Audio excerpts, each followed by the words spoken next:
Bonus Hummer video this week. If you've been around for a minute, you know that I'm taking this military Humvee and turning it into an electric vehicle. And like anything electric, it has batteries inside. And those batteries need to be charged up, just like an electric toothbrush or a cell phone. And there are quite a few different ways to charge up an electric vehicle, and it might seem a little overwhelming and confusing, but today I'm going to explain it very simply. Flow saw this project of mine and noticed that I didn't have a charger, so they sent over a brand new top-of-the-line Flow X5 that I can install in my garage. And this Flow X5 is compatible with every single electric vehicle. More on that in a second. Huge thanks to Flow for sponsoring this video. Let's get started.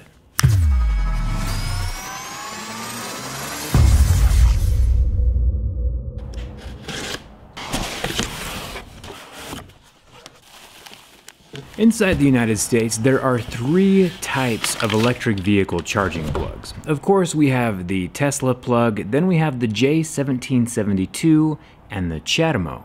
The Tesla and the J1772 are the most popular in the United States. Tesla is used for the Tesla vehicles and is proprietary, while the J1772 is basically used on all of the rest of them. The CHAdeMO connector is actually super cool. It's not one of the main players inside the United States, and I'll probably make a video on that one later. Today we're just going to focus on the top two. Now that we know the three connectors of charging, let's talk about the levels of charging. You might have heard someone talk about level 1 charging or level 2 charging. Level 1 is where you're sticking the plug into just a normal regular wall outlet and charging your vehicle up that way.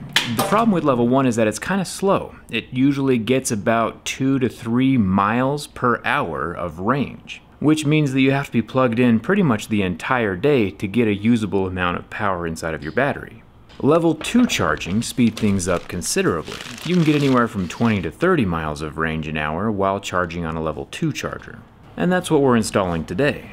There are level 3 chargers, DC fast chargers, or sometimes called superchargers, that can add 200 to 500 miles per hour of range, but you would mostly only use those for road trips or if you drive more than like 200 miles a day. The rest of the time I'll just be charging up at night like I do with my cell phone. There are portable car chargers that plug into a dryer outlet, or in my case, a welding outlet.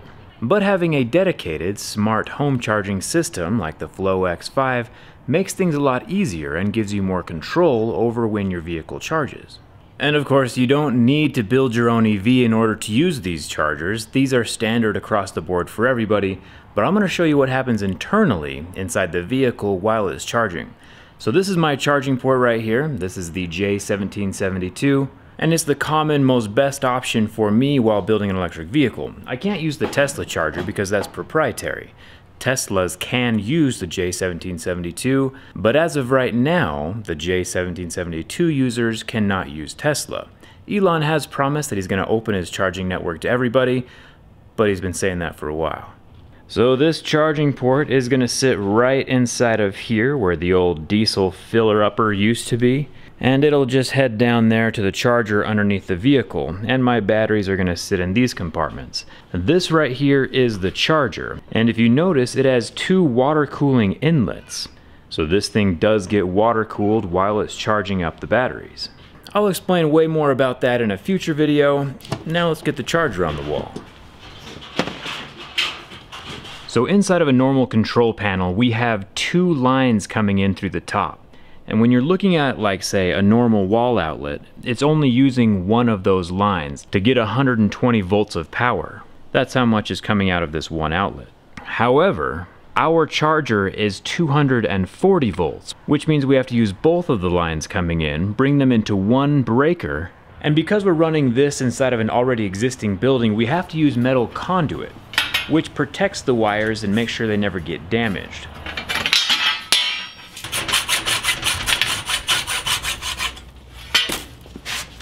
Like always, life is a do-it-yourself project, but sometimes in order to stay alive, you have to pass off the do-it-yourself project to an expert. Because we're dealing with so much power and it is connected to my house, which is connected to the grid, I do have a licensed and certified electrician here, and he's been nice enough to let us film, so we can see what's going on.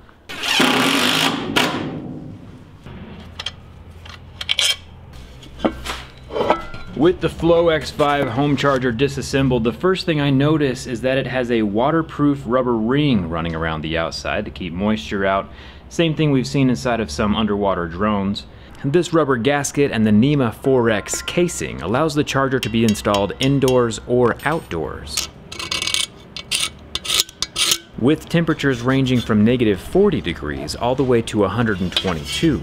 But if you're outside in those temperatures, you probably have more things to worry about than your car charging. Second thing I see is that there's 2 entry points for the wires that we're running, here through the bottom or here through the back. Good to know. The wires will just come in, both the hot wires plug in here, and the ground wire comes in here. And then we also have 2 LEDs, which is kind of interesting. I assume that the LEDs are going to light up these 2 portions here, because we have the clear plastics on the back, just like other gaming phones. LED shines up into the bottom, refracts around inside the plastic, and gives us a state of charge or a charging status right here. We'll have to see what it actually looks like once it's on the wall and plugged in.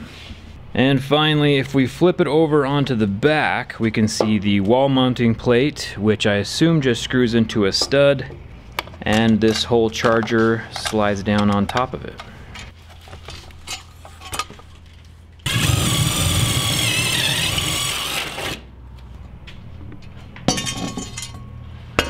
Now the metal plate is installed. We got 3 screws going straight into the stud, and we can clip the charger into place.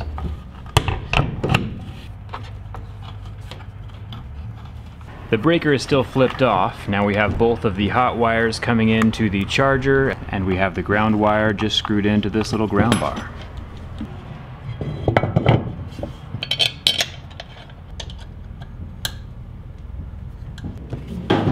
And there it is, we have the Flow X5 charger now mounted on my wall, and I would use it to charge the Hummer if the Hummer was done, but luckily it also works with Teslas. My mom has one of those, and she's been kind enough to let us borrow it.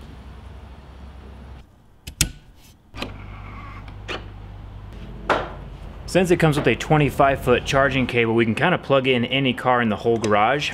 It also has the ability, though, to put 2 chargers on the same breaker. I just added a little adapter that goes into the J1772 that works with the Teslas. Moment of truth. We have the blinking green light, always good news. And let's see how much charging we're actually getting. Right now, 30 amps, and it'll take 5 hours for us to get the rest of the way full. So while it's charging, this is lit up here, as well as some underglow inside of where the charger sits. That's pretty cool. I'd say that's a success. The charger is currently working, will work great with my Humvee, as well as any other electric vehicle we bring in here, as long as it has the adapter. Luckily, everything worked on the first try for my installation, but Flow does have 24/7 customer support if you have any issues with yours, along with a 5-year warranty. Fun fact, this is a Model Y behind me with 75 kilowatt hours worth of battery life, and the batteries that I'm putting into the military Humvee is 100 kilowatt hours, 25% more than what the Model Y has. But since it's bigger and slightly less aerodynamic, we kind of need the extra capacity. Huge thanks to Flow for sponsoring this video and donating a charger to the project. We definitely need one. Leave any questions you have down in the comments. Come hang out with me on Instagram and Twitter, and I'll see you on Wednesday for the next Hummer update. Thanks for watching, and I'll see you around.